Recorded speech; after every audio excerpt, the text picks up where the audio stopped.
অস্বাস্থ্যকর পরিবেশে mid day meal রান্না এবং সরকারি অর্থ তছরূপের পাল্টাপাল্টি অভিযোগে ব্যাপক চাঞ্চল্য ছড়ালো হলদিবাড়ি ব্লকের হেবকুবাড়ি গ্রাম পঞ্চায়েতের আমেদতুল্লাহ গভর্নমেন্ট প্রাইমারি স্কুলে। পরিস্থিতি নিয়ন্ত্রণে আনতে এবং অভিযোগ খতিয়ে দেখতে আজ স্কুলে পৌঁছলেন বিডিও অফিস ও স্কুল পরিদর্শক দপ্তরের আধিকারিকেরা। গত শুক্রবার স্কুলের মিড ডে মিলের মান নিয়ে ক্ষোভে ফেটে পড়েন অভিভাবকেরা।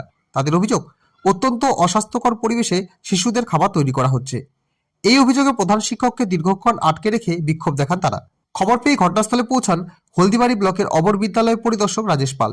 তার হস্তক্ষেপে প্রধান শিক্ষককে মুক্ত করা হলেও উত্তেজনা প্রশমিত হয়নি। গন্ডগোলের আবহে নতুন মোড় নেয় প্রধান শিক্ষকের অভিযোগ। তিনি স্কুলেরই এক সহ শিক্ষকের বিরুদ্ধে সরকারি অর্থ তছরূপের লিখিত অভিযোগ দায়ের করেন। একদিকে খাবার নিয়ে অভিভাবকদের ক্ষোভ, অন্যদিকে শিক্ষকদের অভ্যন্তরীণ বিবাদ। সব মিলিয়ে স্কুলের পঠন পাঠনের পরিবেশ নিয়ে প্রশ্ন উঠছে। অভিযোগের সত্যতা যাচাই করতে আজ দুপুরে রাজেশ পালের নেতৃত্বে এসআই অফিসের আধিকারিকেরা স্কুলে তদন্তে যান। একই সময়ে মিড ডে মিলের মান খতিয়ে দেখতে বিডিও অফিসের প্রতিনিধি দলও সেখানে উপস্থিত হয়। এই বিষয়ে হলদিবাড়ির বিডিও রেঞ্জিলামো শেরপা জানান, এটা একটি রুটিন ভিজিট। আমাদের দুজন আধিকারিক মিড ডে মিলের খাবারের গুণমান খতিয়ে দেখতে গেছেন। তদন্ত চলাকালীন সংবাদ মাধ্যমের পক্ষ থেকে স্কুলের প্রধান শিক্ষকের সঙ্গে যোগাযোগ করার চেষ্টা করা হলেও তিনি এই বিষয়ে কোনো মন্তব্য করতে রাজি হননি। তবে তদন্তকারী আধিকারিকদের রিপোর্ট আসার পরেই পরিষ্কার হবে ঠিক কী চলছে আমেদতুল্লাহ গভর্নমেন্ট প্রাইমারি স্কুলের অন্দরে। আপাতত প্রশাসনের আশ্বাসে বিক্ষোভ থামলেও এলাকায় চাপা উত্তেজনা বজায় রয়েছে। এ বিষয়ে হলদিবাড়ি ব্লকের অবর বিদ্যালয়ের পরিদর্শক রাজেশ পাল কি বললেন, আসুন শুনে নেওয়া যাক।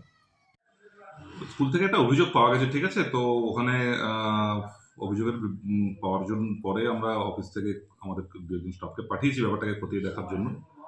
তো ওখানে থেকে কিছু ডেটা কালেক্ট করে নিয়ে এসেছি, সেগুলো আমরা অফিসিয়ালভাবে দেখবো, চেক করবো, এবং তারপরে যদি কিছু রিপোর্ট পাঠানো থাকে আমরা অবশ্যই সেটা উদ্বোধন কর্তৃপক্ষকে জানাবো।